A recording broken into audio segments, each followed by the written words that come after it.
जय श्री कृष्णा। हमने कल गजेंद्र मोक्ष के बारे में पढ़ा था और पढ़ा था कि इस पाठ की कितनी महत्वता है। और उन्होंने बताया था कि प्राणी को चाहिए कि हर रोज़ इस पाठ का स्मरण करे।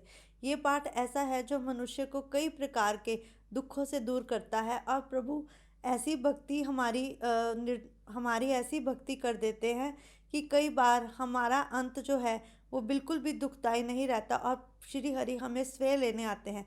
जो लोग शरीर पुत्र मित्र और ऐसे लोगों में फंस कर श्री हरि को भूल जाते हैं, उन लोगों को ये सदैव याद रखना चाहिए कि श्री हरि के बिना कोई भी नहीं है। गजेंद्र इस प्रकार कई दुखों से दूर हुआ और उस मकर का भी अंत हुआ। वे कहते हैं जो गजेंद्र मोक्ष का पाठ करता है उसकी उसे अवश्य ही श्री हरि की प्राप्ति होती है।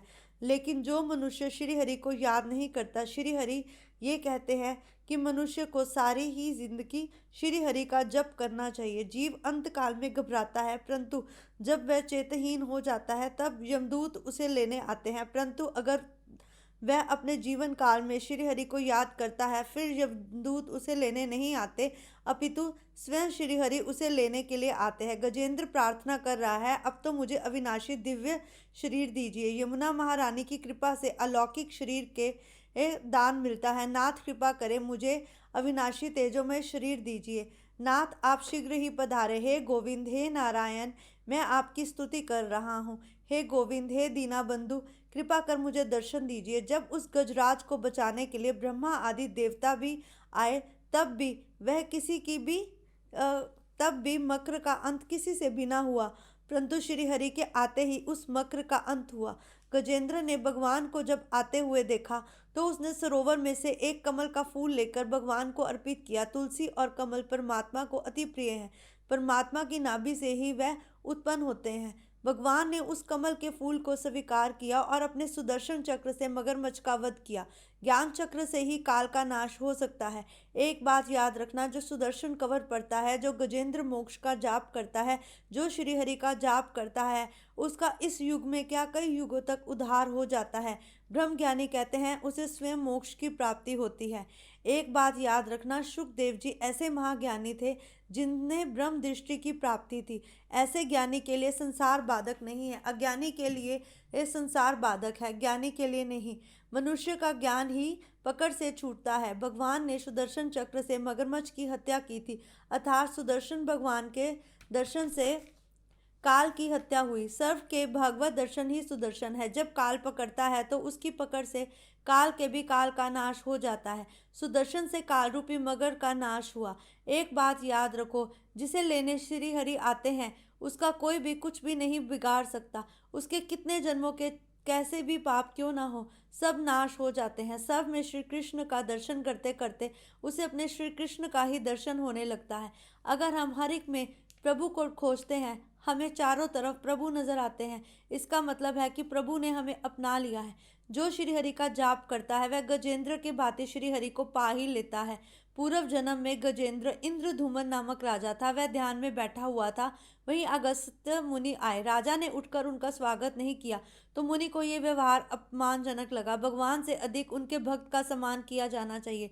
प्रभु कहते हैं जो मेरे भक्त का सम्मान करता है मैं उसका भी सम्मान करता हूँ। अगस्त्य मुनि को बहुत बुरा लगा और उन्होंने उसे श्राप दे दिया, चूंकि मेरे आने पर भी तू जड़ सा बैठा रहा, अतः अगले जन्म में तुझे पशु का जड़ अवतार प्राप्त होगा। पूर्व जन्म में गजेंद्र ने बहुत भक्ति की थी, अतः उसे गजेंद्र योनि में भी श्री हरि के दर्शन हुए और श्री हरि उसे लेने स्वयं आए। सहस्त्र नाम वली में भगवान का एक नाम है भक्त नाम स्वपन वर्धन। भगवान ने गजेंद्र को सारूप्य मुक्ति दी, उसे ऐसा रूप दिया। गजेंद्र की भांति तुम भी दीनता और व्याकुलता से अगर प्रभु की स्तुति करोगे तो प्रभु तुम्हें भी लेने अवश्य आएंगे। छठे अर्थात चाक्षुक मनवंतर में समुद्र से जो अमृत मिला उसे भगवान ने देवों को पिलाया। इस मनवंतर में भगवान ने अजीत नाम से अवतार लिया। समुद्र मंथन करके अमृत निकला। स्वयं विष्णु से ही कच्छ रूप धारण करके मंदराचल पर्वत का अपनी पीठ पर धारण किया। परीक्षित राजा ने पूछा, भगवान ने समुद्र मंथन कैसे किया? कच्छ रूप लेकर मंदराचल में अपनी पीठ पर क्यों धारण किया? उन्होंने देवताओं को कैसे अमृत पिलाया? इस समुद्र मंथन की कथा कृपा कर मुझे भी बतलाइए। शुकदेव जी वर्णन करते हैं, राजन इस बार इधर उधर घूम रहा था कि मार्ग में ऋषि दुर्वासा मिल गए। इंद्र ने उनसे पूछा, आप कैसे हैं? दुर्वासा ने इंद्र की पुष्पमाला अर्पित की। साधु ऋषि जब कुछ देते हैं तो सद्भावना पूर्वक ले लेना चाहिए, उसे अहंकार करके उनका अपमान नहीं करना चाहिए। कहते हैं अगर कोई हमें एक छोटा सा फूल भी भेंट में दे तब भी हमें उसे स्वीकारना चाहिए, क्योंकि कोई जैसा होता है वैसे ही तुम्हें भेंट देता है। हमें कभी भी किसी की भेंट का निरादर नहीं करना चाहिए। कुछ लोग ऐसे होते हैं जो दूसरों की दी हुई भेंट का निरादर कर बैठते हैं। कई बार कोई विप्र, कोई पंडित, कोई साधु अगर तुम्हें कुछ देता है तो तुम्हें प्यार से उसे स्वीकार करना चाहिए। हो सकता है ये श्री हरि की इच्छा हो। इंद्र संपत्ति के मन में विवेक भ्रष्ट हो गया था। उसने माला हाथी की सूंड पर फेंक दी। हाथी उसे पांव से कुचलने लगा। दुर्वासा ने सोचा कि इंद्र मेरा और पुष्पवासी लक्ष्मी का अपमान कर रहा है। तब उन्होंने इंद्र को शाप दिया, जा तू दरिद्र हो। संपत्ति के मद में विवेक भ्रष्ट हुआ था। व्यक्ति दरिद्र हुए बिना भी विवेकी नहीं बन पाता। इंद्र दरिद्र हो गया और स्वर्ग का राज्य दैत्यों को मिला। देवगण ने भगवान का आसरा लेकर उनसे प्रार्थना की कि कुछ ऐसा उपाय करें कि स्वर्ग का राज्य उसे वापस मिल जाए। भगवान ने समुद्र मंथन करने की इच्छा कहा कि मैं तुम्हें अमृत पिलाऊंगा और तुम अमर हो जाओगे। ये काम कोई आसान काम नहीं था। इस काम में शत्रु को भी साथ लेना था, अन्यथा बाधा उपस्थित करने के लिए दैत्य तो थे ही। दैत्यों के साथ मैत्री करके उनकी प्रशंसा की। जिसे ज्ञान रूपी भक्ति रूपी अमृत मिलता है वह अमर हो जाता है। देव और दैत्य अमृत प्राप्ति के लिए समुद्र मंथन करने लगे। मंदराचल पर्वत को मथानी और वासुनिक नाग को रस्सा बनाया गया। संसार ही समुद्र है, अपने जीवन का मंथन अवश्य करना चाहिए। समुद्र मंथन जीवन का ही तो मंथन है। संसार समुद्र का मंथन करके ज्ञान और भक्ति रूपी अमृत का पान करने वाला अमर हो जाता है। मन को मंदराचल पर्वत की भांति स्थिर करो। मन ही मंदराचल पर्वत है और प्रेम डोर ही वासुनिक नाग है। 16वें वर्ष में मनोमंथन शुरू हो जाता है। शिव पुराण में एक प्रसंग है। शिवजी ने कामदेव से आज्ञा की, बाल्यावस्था और वृद्धावस्था को छोड़कर मनुष्य को तू सताते रहना। युवावस्था में पूर्व जन्म के संस्कार धीरे धीरे जागृत होते रहेंगे। उस समय अपने मन को मंदराचल पर्वत की भांति स्थिर करना चाहिए। मन अगर चंचल हो तो वह कुछ भी कार्य सिद्ध नहीं होने देगा। उसके लिए कम से कम 2-3 घंटे ठाकुर जी की प्रतिदिन आराधना करनी चाहिए। जब मंदराचल समुद्र में डूबने लगा तो भगवान ने कूर्मावतार लेकर अपनी पीठ पर उसे धारण कर लिया।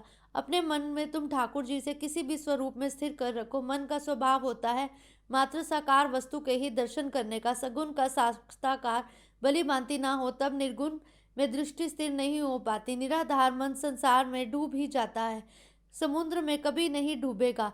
अगर तुम्हारा मन शांत होगा। अनेक औषधियों को समुद्र में विसर्जित करके समुद्र का मंथन किया गया। औषधियों का एक अर्थ है दवा तो दूसरा अर्थ है अन्न। जल और अन्न दोनों ऐसी औषधियां हैं जो हमें आवश्यकता अनुसार ही खानी चाहिए, चाहे कैसे भी रोग हो, कितने भी रोग हो। अगर श्री हरि की भक्ति पास हो तो सब रोग हमारे मिट ही जाते हैं। जिस प्रकार रोग को मिटाने के लिए औषधि ली जाती है, उसी प्रकार मन का रोग मिटाने के लिए हरि भक्ति की जाती है।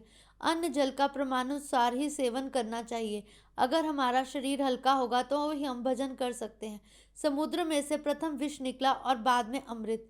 मन को स्थिर करने के लिए प्रभु के अगर हम साथ साथ चलते रहेंगे, प्रभु को अपने साथ मिला लेंगे तो हमारे मन रूपी विष का भी नाश होने लग जाएगा। जीवन मंथन के आरंभ में हमें विष ही विष मिलेगा, हमें अपने चारों ओर विष ही मिलेगा। इसलिए हमें चाहिए कि हर परिस्थिति में हम शांत रहें और किसी की भी निंदा में मत पड़े, कर्कश वाणी मत लें। आज जहाँ भी 4 लोग बैठते हैं वहाँ निंदा ही शुरू हो जाती है। निंदा नरक का एक मूल रूप है। याद रखो, निंदा करने वाला सीधा नरक में जाता है और निंदा सुनने वाला उससे भी बड़ा पापी होता है। इसलिए जब तुम्हारे आसपास निंदा हो तो तुम्हें उस विष रूपी बाती उठकर वहां से चले जाना चाहिए। मैं तुम्हें बार बार ये ज्ञान की बातें इसलिए बतलाता हूँ ताकि तुम्हारा अंत सुधर सके। जिस सिर पर ज्ञान गंगा होती है वह विष को ही पचा सकता है। इसलिए जब तुम्हारे अंदर ज्ञान होता है तब तुम निंदा को भी जला देते हो। अगर तुम्हारे सामने कोई निंदा करता है और तुम वहाँ बैठे रहते हो तो अंदर एक बात याद रखना, तुम्हारे अंत में भी कहीं ना कहीं उस विष का ही जन्म होता है। लेकिन निंदा का अर्थ ये नहीं होता कि तुम किसी की बात मत करो। किसी की बात करने और ज्ञान पूर्वक बात करने में बहुत अंतर होता है। देवों ने शिवजी से विष पी जाने की प्रार्थना की। उन्होंने पार्वती से अनुमति मांगी तो पार्वती जी ने कहा, अगर इसी में सबका स्वार्थ है तो फिर आप विष पी लीजिए। शिवजी, यदि सबका कल्याण हो सकता है तो फिर मैं ये अवश्य ही करूँगा, चाहे मुझे कितना भी दुख क्यों ना भोगना पड़े। अन्य को सुखी करने के लिए जो मनुष्य स्वयं दुख भोगता है वही सही मायने में शिव है, और शिव तो स्वयं विष्णु भक्त है। इसलिए जो दूसरों को दुख नहीं देता, जो दूसरे को दुख को सुख में बदलता है, वह ही श्री हरि का प्रिय है। शिवजी ने भगवत स्मरण करते हुए विष पान किया। विष को गले में ही रखना था, पेट में नहीं उतारना था। इसलिए उनका कंठ भी नीला हो गया। कहते हैं, किसी की बात सुनते समय अगर हम उसे अपने हृदय में स्थान नहीं देते और बाद में अपने अंदर उसे निकाल देते हैं, या फिर उस बात को लेकर हम चुप रहते हैं, मौन रहते हैं और उस द्वेष को बार बार याद नहीं करते, तब वह हमारा विष हमारा कुछ भी नहीं बिगाड़ सकता। भागवत में तो ये नहीं है, किंतु किसी महात्मा ने एक बार कहा है कि शिवजी विष पान कर रहे थे तो कुछ छींटे नीचे भी गिरे थे। विष के छींटे कुछ जीवों की आंखों और पेट में पड़ गए थे। विष की जलन अधिक हो जाए तो भगवान के नाम का कीर्तन अवश्य करना चाहिए। जब तुम्हारे चारों ओर विष ही विष बिखरा पड़ा हो, तब एक ही नाम तुम्हें संवार सकता है, और वह श्री हरि का कृष्ण कीर्तन ही वह अमृत है जो इस भव से हमें पार उतार सकता है। 16वें वर्ष से जीवन में मंथन शुरू हो जाता है। मन में वासना का विष उत्पन्न होता है। उस समय मन में मंद्राचल सा स्थिर होने लगता है। शंकराचार्य, वल्लभाचार्य, मीराबाई, तुकाराम आदि न जाने कितने संत साधु भक्तों को कोई भूल नहीं पाया। जगत के कल्याण के हेतु, भलाई के लिए श्री शंकर ने विष पान किया था। साधु पुरुषों के द्वारा ऐसा ही वर्तन होता है। सज्जन पुरुष अपने प्राण का बलिदान देकर श्री अन्य भगवान सबकी भक्तों की रक्षा करते हैं, जबकि संसार के मानव मोह माया से लिपट कर पारंपरिक वैर भावना बढ़ाते रहते हैं। एक बात याद रखना, मंथन करते समय अगर हम अपने मन को शांत रखते हैं तो फिर हमारे अंदर कोई भी विष और यहाँ विष की बूंद भी नहीं जा पाती। परोपकारी सज्जन प्रजा का दुख दूर करने के लिए सब दुख सह लेते हैं। मंथन करते समय गौ माता कामधेनु प्राप्त हुई। गौ माता कामधेनु दान ऋषि मुनियों को दिया गया। जो संपत्ति प्रथम मिले उसे हमें ऋषि मुनियों को दान अवश्य देनी चाहिए। कामधेनु संतोष का प्रतीक है। ब्राह्मण का जीवन अति सात्विक होना चाहिए। आगे जाकर उच्च श्रवा नामक घोड़ा प्राप्त हुआ, जिसे देखकर दैत्यों का मन ललचाया। श्रव शब्द का अर्थ है कीर्ति। उच्चैव श्रवा कीर्ति का प्रतीक है। मन को जो पर्वत सा स्थिर कर पाएगा उसे जगत में कीर्ति मिलेगी और लक्ष्मी भी। जिसका मन कीर्ति में फंसता है उसे अमृत नहीं मिल पाता। साधन के आरंभ में कीर्ति मिलती है। यदि मन इसी में फंस कर रह गया तो फिर ईश्वर की प्राप्ति नहीं होती। विष्णु सहस्त्र नामावली में भगवान को अमानी मानदो कहा गया है। भगवान स्वयं अमानी है किंतु जीवों को मान देते हैं। प्रभु अपने भक्तों का मान सदा बढ़ाते हैं। जिस मन में अर्थात कीर्ति के मोह में वह फंस गया उसे अमृत नहीं मिलता। कहते हैं, आज का मनुष्य अपना यश पाने के लिए क्या कुछ नहीं करता, लेकिन कुछ लोग तो ऐसे होते हैं जो तुमसे पैसा हेंटने हेतु तुम्हें यश ही देते रहते हैं। मनुष्य को कभी भी अपनी झूठी प्रशंसा में फंसना नहीं चाहिए। जो मनुष्य अपने यश के लिए जीता है वह तो श्री हरि को वैसे भी प्राप्त नहीं कर सकता। बिना कसौटी के परमात्मा की कृपा नहीं होती। जो कीर्ति और प्रसिद्धि में फंसता है उसे अमृत नहीं मिलता। हाथी सूक्ष्म दृष्टि का प्रतीक है। हाथी की आंखें छोटी होती हैं। स्थूल दृष्टि देह दृष्टि है, सूक्ष्म दृष्टि आत्म दृष्टि है। सूक्ष्म दृष्टि वालों को अमृत नहीं मिलता। सूक्ष्म दृष्टि वालों को कामदेव नहीं सताते। अब समुद्र से श्री लक्ष्मी जी प्रकट हुई। लक्ष्मी जी का सिंहासन पर बिठाया गया। इस जगत में भी लक्ष्मी बंदों को सभी मान देते हैं। लक्ष्मी जी सोचने लगी, किसके गले में वरमाला पहनाऊं। मात्र तप करने से कुछ फल नहीं मिलता। तप की भक्ति भी साथ होनी चाहिए। तप करने से भक्ति बढ़ती है, इससे क्रोध बढ़ जाता है। तप और मान में भक्ति बढ़ती रहती है। भक्ति दीनता नम्रता के सिंहासन पर विराजती है। लक्ष्मी का मन ना माना। आगे देवगण विराजमान थे, वे क्रोधित हुए, किंतु अतशयी कामी है। शास्त्र में क्रोध लाल है। देव महान होते हुए भी कामी है। आगे मार्कंडेय मुनि बैठे थे, वे सुंदर भी थे और दीर्घायु भी थे। बड़ी सभा में आंखें मूंद कर बैठे थे। लक्ष्मी जी की ओर भी उन्होंने नहीं देखा। लक्ष्मी जी ने सोचा कि ये महात्मा तो अनासक्त है, मेरी ओर देखते ही नहीं। यदि मैं इन्हें वरूंगी तो भविष्य में शायद ये मेरी ओर ध्यान नहीं देंगे। मार्कंडेय ने कहा, तुझे कैसे मानूं? तुझे तो कन्हैया अधिक सुंदर है। जब तक वह तुझे नहीं अपनाएगा मैं भी तेरे दर्शन नहीं करूंगी। मुझे लक्ष्मी का मोह नहीं है। जो लक्ष्मी के मोह से छूटता है उसे ही भक्ति की प्राप्ति होती है, और जिसके पास भक्ति आती है लक्ष्मी तो वहाँ से ही आ जाती है। याद रखना, अगर तुम्हारे पास श्री हरि हैं तो लक्ष्मी भी आएगी ही आएगी। वह तुम्हारे पास यश को भी साथ में लेके आएगी। इसलिए मैं बार बार यही कहता हूँ कि लक्ष्मी की कामना मत करो, श्री हरि की कामना करो, सरस्वती माँ की कामना करो। वह तो ज्ञान की माता है। सारा दिन भजन करने वालों लोग के बारे में मैं ये नहीं कहता कि वह बहुत भक्ति करते हैं, परंतु जो लोग उद्यम करते हैं और साथ साथ दूसरों का भी कल्याण करते हैं वह सच्चे भक्त हैं। आगे चली तो वहां शंकर विराजमान थे। लक्ष्मी जी अपनी सखियों के साथ वहां आई। शंकर कामी भी नहीं है और क्रोधी भी नहीं है। लक्ष्मी जी ने जब शंकर को देखा तो उन्होंने सोचा कि क्यों ना इन्हें ही वर लूं। शंकर ने निकट भगवान नारायण विराजमान थे। लक्ष्मी ने सोचा कि वह उत्तम है, जिसका हृदय कोमल और मृदु होता है उसके पास श्री लक्ष्मी जाती है। इसलिए वह नारायण के गले में ही उन्होंने वरमाला डाल दी। बोलो श्री लक्ष्मी नारायण भगवान की जय। अब तक नारायण की दृष्टि धरती की ओर थी। लक्ष्मी जी उन्हें वरमाला पहनाई तो वह इधर उधर देखने लगे। जब जिसके पास लक्ष्मी हो तब उसे उसी का रूप देखना चाहिए। ये बात नारायण ने बतला दी कि जब तुम्हारे पास लक्ष्मी आती है वह साथ साथ बहुत कुछ लेके आती है। सामान्यतः धन मिलने के बाद लोग चारों ओर नहीं देखते, मैं, मेरा पुत्र, मेरी पत्नी, बस यही ध्यान में रखते हैं। एक बात याद रखना, जब लक्ष्मी आए तब हमें दूर दूर तक अपनी दृष्टि को दौड़ाना चाहिए।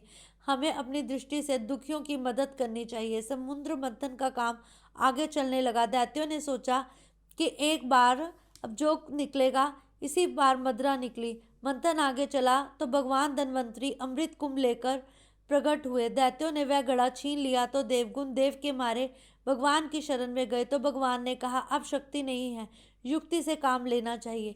जिस दैत्य के हाथ में सबसे पहले अमृत कुंभ आया वह कहने लगा कि वह पहले पिएगा। उसे बड़े भाई ने कहा कि मैं पहले पीऊंगा। जिसके घर में इन दैत्यों की भांति ग्रह क्लेश होने लगता है उसके घर में किसी भी ज्ञान अमृत और भक्ति अमृत नहीं रहता। झगड़ते हुए दैत्यों के समूह भगवान मोहिनी का रूप लेकर प्रकट हुए। मोहिनी का सौंदर्य देखकर सब चकरा गए। अब ये कथा कल आगे चलते हैं। अब इसमें हमने समुद्र मंथन के बारे में पढ़ा है और कल यहीं से हम मोहिनी अवतार से आगे चलेंगे। जय श्री कृष्णा।